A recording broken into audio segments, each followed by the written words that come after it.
Hello friends, ಇವಾಗ trending ಅಲ್ಲಿ ನಡೀತಾ ಇರೋದು A1 3D ಎಡಿಟಿಂಗ್. ಆ ಆ್ಯಪ್ ಅನ್ನು ಪ್ರತಿಯೊಬ್ಬರು ತಮ್ಮ ಗೂಗಲ್ ಹೋಗಿ ಜೆಮಿನಿನ ಓಪನ್ ಮಾಡಿಕೊಂಡು ತಮ್ಮ ಫೋಟೋಸ್ನ ಎಡಿಟ್ ಮಾಡ್ತಾ ಇದ್ದಾರೆ. ಅದರಲ್ಲೇ ತುಂಬಾ ಬ್ಯುಸಿ ಆಗಿಬಿಟ್ಟಿದ್ದಾರೆ. ಕೆಲವೊಬ್ರು ಸಿಕ್ಕಾಪಟ್ಟೆ ಜನಗಳು ಇನ್ಸ್ಟಾಗ್ರಾಮ್ ಅಲ್ಲಿ ಹೇಳ್ತಾ ಇದ್ದಾರೆ, ಈ ತರ ಮಾಡಬೇಡಿ, ಅನಾಹುತ ಆಗುತ್ತೆ ಅಂತೇಳಿ. ಅದು ಹೇಗಾಗುತ್ತೆ, ಮುಂದೆ ಯಾವ ತರ ನಿಮಗೆ ಆಗಬಹುದು ಅನ್ನೋದನ್ನ ನಾನು ನಿಮಗೆ ತಿಳಿಸ್ತಾ ಹೋಗ್ತಾ ಇದ್ದೀನಿ. ನೀವು ಗೂಗಲ್ ಅಲ್ಲಿ ಹೋಗಿ ಜಮೀನಿನ ಓಪನ್ ಮಾಡಿದ ತಕ್ಷಣ ನಿಮಗೆ ಟರ್ಮ್ಸ್ ಅಂಡ್ ಕಂಡೀಷನ್ಸ್ ಬರ್ತವೆ. ಅವರು ಇಂಡೈರೆಕ್ಟ್ ಅಲ್ಲ, ಡೈರೆಕ್ಟ್ ಆಗಿ ನಿಮ್ಗೆ ಹೇಳಿದ್ದಾರೆ ನಿಮ್ಮ ಡಾಟಾನ ಪ್ರತಿಯೊಂದನ್ನ ಸ್ಟೋರ್ ಆಗುತ್ತೆ ಅಂತೇಳಿ. ಅವಾಗ ಅದನ್ನ ಯಾವುದು ಯೋಚನೆ ಮಾಡದೆ ಅವ್ರು ಮಾಡಿದಾರಲ್ಲ, ನಾವು ಅದನ್ನ ಟ್ರೈ ಮಾಡೋಣ, ನಮ್ದು ಆ ತರ ಫೋಟೋ ಬರಬೇಕು, ಎಡಿಟ್ ಆಗಬೇಕು ಅಂತೇಳಿ ನೀವು ಫೋಟೋನ ಆ್ಯಡ್ ಮಾಡ್ತೀರಾ. ಫೋಟೋ ಆ್ಯಡ್ ಮಾಡಿದಾಗ ನಿಮ್ಮಲ್ಲಿ ಆ ಫೋಟೋ ಪ್ಲೇಸ್ ಎಲ್ಲಿತ್ತು, ಲೊಕೇಶನ್ ಯಾವುದು, ಪ್ಲಸ್ ನಿಮ್ಮ ಡಾಟಾ ಏನೇನಿದೆ ಪ್ರತಿಯೊಂದು A1 ಅಲ್ಲಿ ಸ್ಟೋರ್ ಆಗುತ್ತೆ.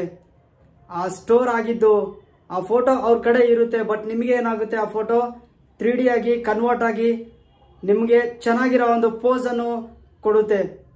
ಅದೇ ಪೋಸು ನೆಕ್ಸ್ಟ್ ಆ A1 ಅಲ್ಲಿ ಸ್ಟೋರ್ ಆದದನ್ನ ರೀಬ್ಯಾಕ್ ಮಾಡಿತು ಅಂತಂದ್ರೆ ಅವಾಗ ಯಾವ ತರ ಇರುತ್ತೆ ಅನ್ನೋದನ್ನ ಒಂದು ಕ್ಷಣ ನೀವು ಯೋಚನೆ ಮಾಡಿಲ್ಲ.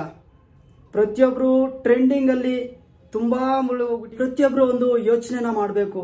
ಒಬ್ಬ ವೆಬ್ಸೈಟ್ ಓಪನ್ ಮಾಡಿದಾನಂತಂದ್ರೆ ಅವನಿಗೆ ಯೂಸ್ ಆಗೋ ರೀತಿ ವೆಬ್ಸೈಟ್ನ ಓಪನ್ ಮಾಡಿರ್ತಾನೆ. ಯಾಕಂದ್ರೆ ಇವಾಗ ಪ್ರತಿಯೊಬ್ಬರೆಲ್ಲ ಟ್ರೆಂಡ್ ಅಂತೇಳಿ ಎಲ್ಲರೂ ನಿಮ್ಮ ಫೋಟೋಸ್ನ ಹಾಕ್ತೀರಾ, ಪ್ರತಿಯೊಬ್ಬ ಹಬ್ಬ ಮಾಡ್ತೀರಾ, ಜಾಲಿಯಾಗಿರ್ತೀರಾ. ಆದ್ರೆ ಎಲ್ಲ ಸ್ಟೋರ್ ಆಗಿರೋದನ್ನ ಅವನು ಯಾವುದೋ ಒಂದು ಸ್ಕ್ಯಾಮ್ ಮುಖಾಂತರ ಒಬ್ಬರ ಫೋಟೋನ, ಇವಾಗ ಅಕ್ಕ ತಂಗಿಯರು ತುಂಬಾ ಜನ ಮಾಡ್ತಾ ಇದ್ದಾರೆ.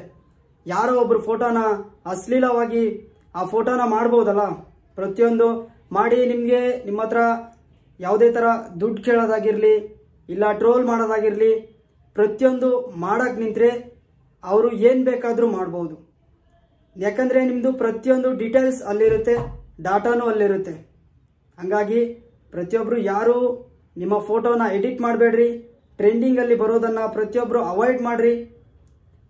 ನನ್ನ ಅನಿಸಿಕೆ ಏನಂದ್ರೆ ಪ್ರತಿಯೊಬ್ರು ಯಾರು ಇಂಥ ಘಟನೆಗಳಲ್ಲಿ ಸಿಲುಕಿಕೊಳ್ಬಾರ್ದು, ಎಲ್ಲರೂ ಎಚ್ಚರವಾಗಿರಬೇಕು ಅಂತೇಳಿ ಈ ವಿಡಿಯೋನ ಮಾಡ್ತಾ ಇದ್ದೀನಿ. ನಿಮ್ಗೆ ಈ ವಿಡಿಯೋ ಇಷ್ಟ ಆಯಿತು ಅಂತಂದ್ರೆ ಶೇರ್ ಮಾಡ್ರಿ, ಇನ್ನೊಬ್ಬರನ್ನ ಆ ಥರ ಮಾಡಬೇಡಿ ಅಂತೇಳಿ ತಿಳಿಸ್ರಿ. ಜೈ ಹಿಂದ್, ಜೈ ಕರ್ನಾಟಕ.